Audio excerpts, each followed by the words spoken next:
کو شمار کو حدود نہیں۔ جو رب آسمان و زمین کا خالق ہے، کوئی مائی کا لال ہے؟ آج بڑی سائنس نے ترقی کر لی ہے، ٹیکنالوجی بڑی فاسٹ ہو گئی، جہاز بڑے بڑے سفر کرنے لگے ہیں، کسی مائی کا لال نے آج تک یہ دعویٰ کیا ہو کہ ہم مشرق کو چھو کر آ گئے ہیں، یا ہم مغرب کو چھو کر آگے ہیں، یا ہم شمال کے کنارے کو چھو کر آگے ہیں، یا ہم جنوب کی حدود کو، آخری حد کو چھو کر آگے ہیں؟ جب نہیں تو یہ تو ایک اشارے بھی اس نے بنایا ہے، انما اذا اراد ان یقول له کن فیکون۔ جب وہ کوئی بنانے کا، کوئی کام کرنے کا ارادہ فرماتا ہے نا، تو صرف اتنا کہتا ہے کن، ادھر کن کہا فیکون، سب کچھ بن جاتا ہے۔ اب جس کے ایک کن کہنے پر کل زمین بن جائے، کل آسمان بن جائے، عروج اور زوال بن جائے، بلندیاں گہرائی بن جائے، جب اس کے کنارے کی حدود کو کوئی نہیں پہنچ سکتا، تو بنانے والے کی صفات کی حدود کو کون پہنچ سکتا ہے؟ بس صرف عقیدہ کیا رکھنا پڑے گا؟ اللہ مستجمع لجمیع صفات کاملہ، کہ وہ رب وہ ہے جو صفات کاملہ کا مالک ہے، جہاں کسی کمال کی کمی ہے ہی نہیں، کسی خوبی کی کمی۔ دیکھیں نا، ساری کائنات کو، ساری انسانیت کو کمال کون بخشتا ہے؟ خوبیاں کون بخشتا ہے؟ صفتیں کون بخشتا ہے؟ اس کو اعضاء کون بخشتا ہے؟ آپ اسی سورت کے اگلے لفظ کو پڑھیں نا، یا ایھا الانسان ما غرک بربک الکریم الذی خلقک فسواک فعدلک۔ ارے بھاگنے والے انسان، تیرا رب بڑا کریم ہے، ذرا غور تو کر۔ الذی خلقک، وہی ذات ہے جس نے تمہیں تخلیق کیا ہے، فسواک فعدلک، اور اوپر کمال یہ عطا کیا ہے، اوپر تیرے اوپر مہربانی یہ کی ہے، فسواک فعدلک، تجھے بنانے میں بھی اس نے ہموار رکھا ہے، بے ترتیب نہیں رکھا۔ اب دیکھیں نا، ہر انسان کے دو بازو، دو آنکھیں، دو کان، دو آنکھیں اور دو ٹانگیں، اگر یہی بعض جگہوں پہ ویسے آپ کو اس طرح کے تھوڑے اس کی قدرت کے شاہکار بھی نظر آتے ہیں، کسی کا بازو ہی نہیں رکھا، کسی کی ٹانگ ہی نہیں رکھی، کسی کی آنکھ ہی نہیں رکھی، کسی کی زبان نہیں رکھی، کسی کا کان نہیں رکھا۔ ایسا ہے نا، اونچ نیچ کرنے پر وہ قادر ہے، وہ تو یہ دکھاتا ہے نا، کوئی یہ نہ سمجھ لے شاید میں اسی طرح بنانے پر پابند تھا، یہی تو وہ دکھاتا ہے، نہیں، میں چاہوں تو عدل بدل بھی کر سکتا ہوں، لیکن اے بندہ مومن، اتنا تو خیال کر، میں چاہتا تو تیرے اعصاب میں بھی رد و بدل کر سکتا تھا، فسواک فعدلک، اس کا تو شکر ادا کر، وہی ذات ہے جس نے تمہیں تخلیق کیا، اور وہی ذات ہے جس نے تمہیں ہموار بنایا، ایک جیسا حسین بنایا۔ تو جو بنانے میں، عطا کرنے میں، خلق کرنے میں اتنے کمال رکھتا ہے، بندے کو اتنا کمال عطا کر دیتا ہے، بندے کو اتنی خوبیوں سے نواز دیتا ہے، اس کی اپنی خوبیاں کیا ہے؟ کوئی اس حد تک پہنچ سکتا ہے؟ اس کے اپنے کمال کیا ہے؟ کوئی اس عروج تک پہنچ سکتا ہے؟ نہیں۔ بس اتنا ہی عقیدہ بنا لے، یا ایھا الانسان ما غرک بربک الکریم، انسان تیرا رب وہ ہے جو کریم ہے، مطلب کہ جو خوبیوں والا ہے، جو کمال والا ہے، جو عروج والا ہے۔ اور سورہ الحاقہ میں کیا فرمایا؟ انہ لقول رسول کریم، یہ اس رسول کی باتیں ہیں جو رسول کریم ہے۔ وہی معنی ادھر لائیں تو کیا اس کا معنی بنے گا؟ میرا رسول وہ ہے جو خوبیوں والا ہے؟ نہیں سمجھ آئی؟ میرا رسول وہ ہے جو خوبیوں والا ہے۔ ارے غیروں سے ہمارا جھگڑا کیا ہے؟ کوئی ذاتی لڑائی ہے؟ نہیں۔ کوئی کہتا ہے یہ نہیں جی دیوار کے پیچھے کا علم نہیں، کوئی کہتا ہے جی انہیں تو علم غیب نہیں، کوئی کہتا ہے کوئی اختیار نہیں۔ میں کہتا ہوں عقل کے اندر، جب رب کہتا ہے میرا رسول کریم ہے، اور کریم بمانا خوبیوں والا ہے، اگر یہ چیزیں ہم نکالیں تو پھر وہاں خوبیاں نہیں رہتی، خامیاں آ جاتی ہیں، اور میرا رب کہتا ہے میں نے وہ رسول بھیجا ہے جس میں خامی نہیں رکھی، خوبیاں عطا کی ہیں۔ انہ لقول رسول کریم، یہ میرے اس رسول کی باتیں ہیں جو رسول کریم ہے، یعنی جو خوبیوں والا ہے، کمال والا ہے، اور کمال میں عروج والا ہے۔ اور تیسرا لفظ کیا ہے سورہ واقعہ میں؟ انہ لقرآن کریم، یہ قرآن بھی وہ ہے جو خوبیوں والا ہے، قرآن بھی وہ ہے جو، بولو سارے، کیا ہے؟ خوبیوں والا ہے۔ اب آپ کہیں جو خوبیوں والا کیسے ہے؟ دیکھیں، آج قرآن سے ہٹ کے کوئی علم پڑھنے والا اور ہر بندہ اپنی دلچسپی رکھتا ہے، کوئی ماہر ریاضیات ہوتا ہے، کوئی سائنس میں دلچسپی رکھتا ہے، کوئی جناب ٹیکنالوجی کے اندر، کوئی دوسرے معاملات کے اندر، لیکن جو شخص بھی اس چیپٹر کے اندر، اس مضمون کے اندر کمال حاصل کرنا چاہتا ہے، زیادہ علم رکھنا چاہتا ہے، وہ اس جیسی کتابیں ڈھونڈے گا، وہ ان میں ڈھونڈے گا۔ کوئی ریاضی میں آگے جائے گا، کوئی سائنس میں آگے جائے گا، کوئی مطالعہ میں آگے جائے گا، کوئی دیگر مضامین میں آگے جائے گا، لیکن کبھی غور کیا ہے؟ یقین جانیں، اپنے تو اپنے رہے، غیروں کو بھی سمجھ آ گئی۔ آج کے دور کے اندر، آج کی سائنس نے بھی اس بات کو مان لیا ہے، اگر سب سے زیادہ اگر کسی کتاب کے اندر علم موجود ہے تو وہ قرآن ہے۔ سب سے زیادہ اگر کسی کے اندر، جو چیز آج سائنس تحقیق کرتی صدیوں بعد جس نتیجے پہ پہنچی ہے، قرآن نے 14 صدیاں پہلے وہ بیان کر دی۔ 14 صدیاں قرآن نے وہ پہلے بیان کر دی۔ جہاں آج لوگ پہنچے، صدیوں بعد جا کے نتیجہ نکالتے ہیں کہ جناب ایسے ہوگا، ایسے ہوگا، ایسے ہوگا۔ یہ ٹیکنالوجی، یہ سفر، یہ ہواؤں کا سفر، یہ دریاؤں کا سفر، یہ پانی کا سفر، یہ قرآن نے پہلے ذکر کر دیا۔ اور حقیقت یہ ہے، آپ جس بھی علم کو لینا چاہیں، اگر توجہ فرمائیں گے تو قرآن کے اندر ہر علم نظر آ جائے گا۔ اور صحابہ کرام کا عقیدہ تھا، صحابہ کرام کہتے ہیں، ایک صحابی کا قول ہے کہ اگر میرے اونٹ کی رسی، نکیل والی رسی گم ہو جاتی تو میں اس کو تلاش کرنے کا طریقہ بھی قرآن سے پوچھتا۔ اللہ اکبر! قرآن اتنے علم والا ہے، اتنی خوبیوں والا ہے، ہر علم قرآن کے اندر موجود ہے، ہر چیز کا ذکر قرآن کے اندر موجود ہے۔ کیوں؟ اللہ نے فرمایا وَإِن مِّن شَيْءٍ إِلَّا يُسَبِّحُ بِحَمْدِهِ لا يغادر صغیرۃ ولا کبیرۃ الا احصاها۔ کوئی چیز ہے ہی نہیں جس کا ذکر قرآن میں موجود نہ ہو۔ تو رب بھی کریم، رسول بھی کریم، قرآن بھی کریم، اور اس کا پہلا معنی کیا ہے؟ خوبیوں والا۔ میرا رب بھی خوبیوں والا ہے، اور میرا رسول بھی خوبیوں والا ہے، اور میرے رسول پر آنے والی کتاب قرآن بھی خوبیوں والا ہے۔ دوسرا اس کا معنی ہے بے لوث عطا کرنے والا۔ یہ کرم سے ہے، کریم۔ اگر کرم سے اس کا معنی لیا جائے تو پھر اس کا معنی بنے گا بے لوث کرم کرنے والا، بے لوث عطا کرنے والا۔ تو ذرا غور تو کریں، آج ہم مسجد میں آئے بیٹھے جمعہ پڑھنے، سر جھکانے، سجدہ کرنے، تو کیا اس سجدے کی رب کو محتاجی؟ اس کو ضرورت ہے؟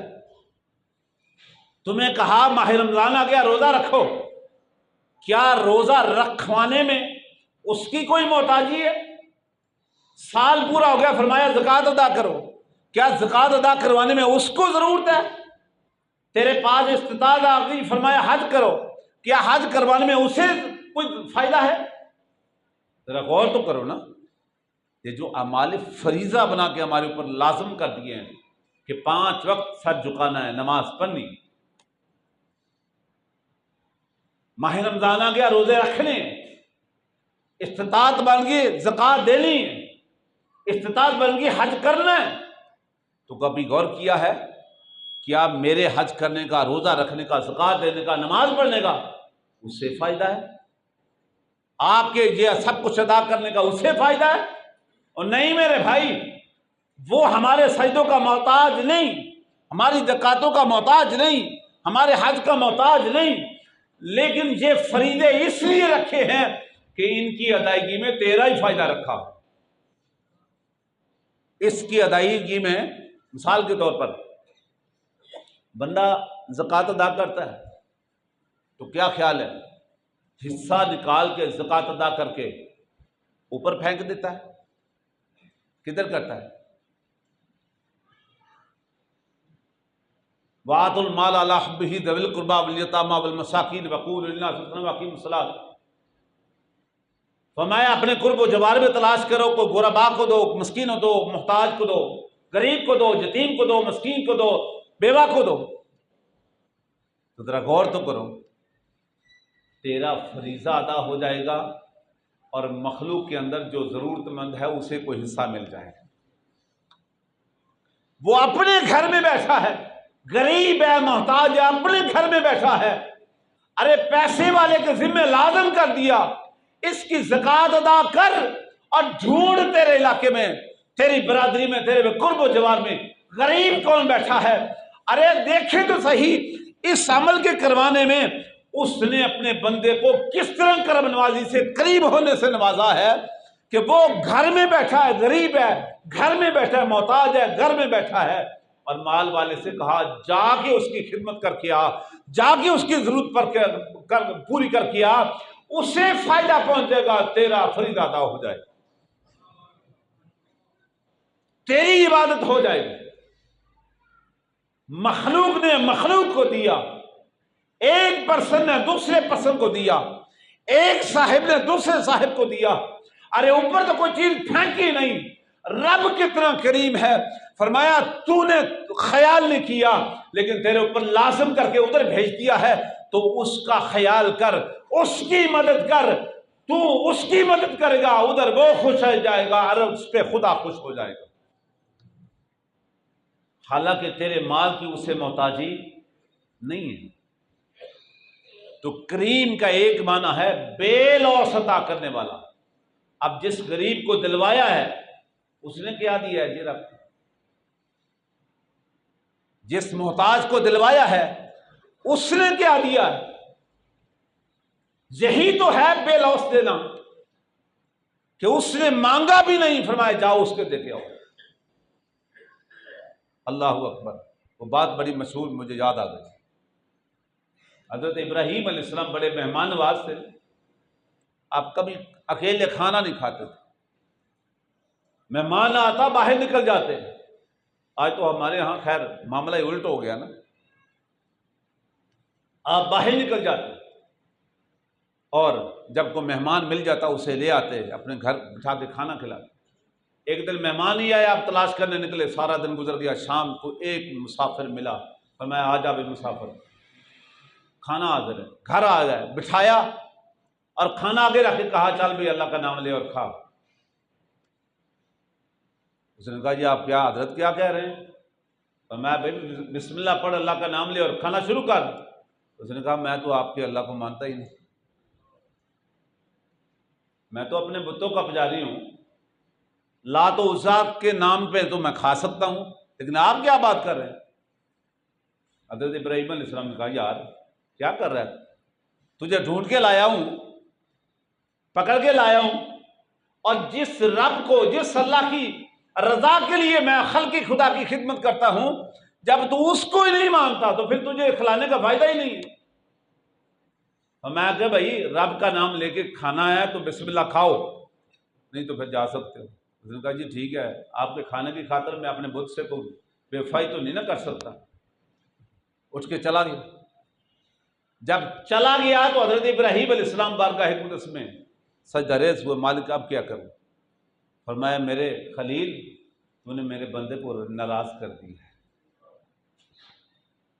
میرے بندے کو ناراض کر دیا، یا اللہ وہ تو تجھے مانتا ہی نہیں، تیرا نام لینا گوارا نہیں کرتا، تجھے مانتا ہی نہیں ہے، تیرا اقراری نہیں ہے، انکاری ہے۔ فرمایا تو بتا کتنی دیر ہوگی اس کی عمر کتنی؟ یا اللہ کو 70 سال کا تو ہوگا۔ فرمایا اب تو جان چکا ہے نا وہ مجھے نہیں مانتا، آج تیری مرضی کی خاطر تیرے مزاج کے مطابق اس نے ایک جملہ نہیں کہا، آپ نے ایک دن کھانا نہیں کھلایا، ارے تو جانتا ہے وہ مجھے نہیں مانتا، میں 70 سال سے پھر کھلا رہا ہوں۔ اگر تیری مرضی کی بات وہ کہہ دیتا تو کھلا دیتا نا، تیری مرضی کی بات اس نے نہیں کہی، وہ جملے نہیں پڑے، تو نے ایک دن نہیں کھلایا، اب تک جو آتے رہے تیری مرضی کے مطابق وہ جملے کہتے رہے، اس نے آج ایک دن تیری مرضی کا جملہ نہیں کہا، تو نے ایک دن نہیں کھلایا، میں 70 سال سے پھر بھی اسے کھلا رہا ہوں۔ یہ ہے رب کریم، یہ ہے رب کریم کہ کریم کا معنی وہ ہے جو بے لوث بے غرض، جس سے کوئی غرض ہی نہ ہو اس کو بھی عطا کرے، اسے کریم کہتے ہیں۔ وہ رب بھی کریم ہے۔ اور دوسرا معنی انہو لقول رسول کریم، میرا رسول بھی کریم ہے، میرا رسول بھی کریم ہے، بولو میرا رسول بھی کریم ہے۔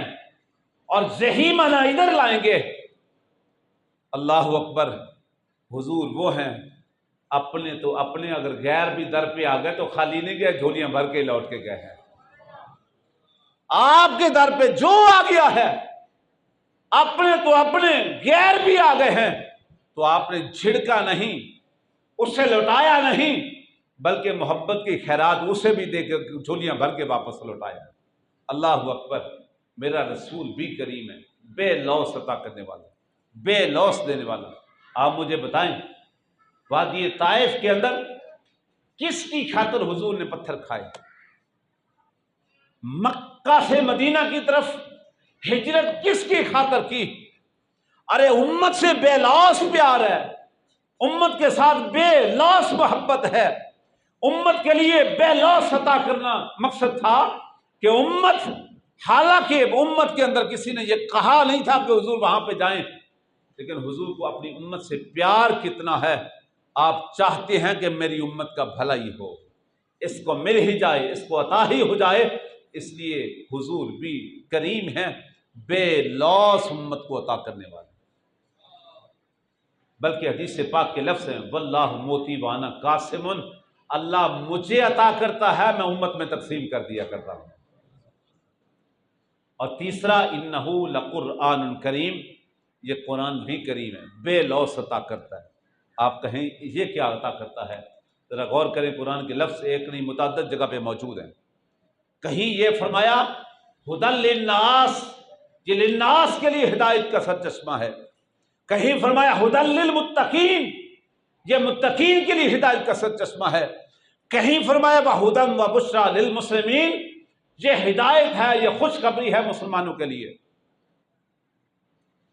بے شمار جگہوں پہ قرآن نے، بے شمار جگہوں پہ قرآن نے بے لوث خلق خدا کے لیے انعامات کا ذکر فرمایا، اور جو اس کے قریب میں آ جاتا ہے، اس کے قرب میں آ جاتا ہے، اس کو سینے سے لگا لیتا ہے، تو یاد رکھو حضور فرماتے ہیں یہ قرآن اتنا لاجپال ہے کہ جس نے آج دنیا کے اندر ناطہ جوڑ لیا، یہ قیامت کے اندر بھی اس ناطے کو توڑے گا نہیں، اس کے ساتھ جوڑ کے رکھے گا۔ قیامت کے دن بھی حضور قرآن رب کی بارگاہ میں آ کے کہے گا مالک یہی تو وہ ہے جو محبت کے ساتھ مجھے اپنے سینے سے لگاتا تھا، محبت کے ساتھ مجھے پڑھا کرتا تھا، محبت کے ساتھ مجھے سنا کرتا تھا۔ ارے قرآن رب کی بارگاہ میں اس بندے کی شفاعت کے لیے آ جائے گا، اور حدیث پاک کے لفظ ہیں اللہ اس کی شفاعت کو قبول فرما لے گا اور اسے جنت کا حقدار بنا دے گا۔ رب بھی کریم ہے، رسول بھی کریم ہے، قرآن بھی کریم ہے، اور ہم کتنے خوش قسمت ہیں، اللہ نے ہمیں تینوں کریموں سے نواز دیا ہے۔ آپ جس کے دامن کے ساتھ وابستہ ہوں گے، جس کے دامن سے آپ ملیں گے، وابستہ ہوں گے، آپ قرآن کی بارگاہ میں آئیں تو قرآن عطا کرے گا، آپ رسول کی بارگاہ میں آئیں تو رسول عطا کرے گا، آپ رب کی بارگاہ میں جھک جائیں تو رب عطا کرے گا۔ کمی ہے تو ہمارے مانگنے میں کمی ہے، اور ہمارے قرب میں جانے کی کمی ہے۔ اللہ رب العالمین ہم سب کی آج کی حاضری قبول فرمائے، آمین۔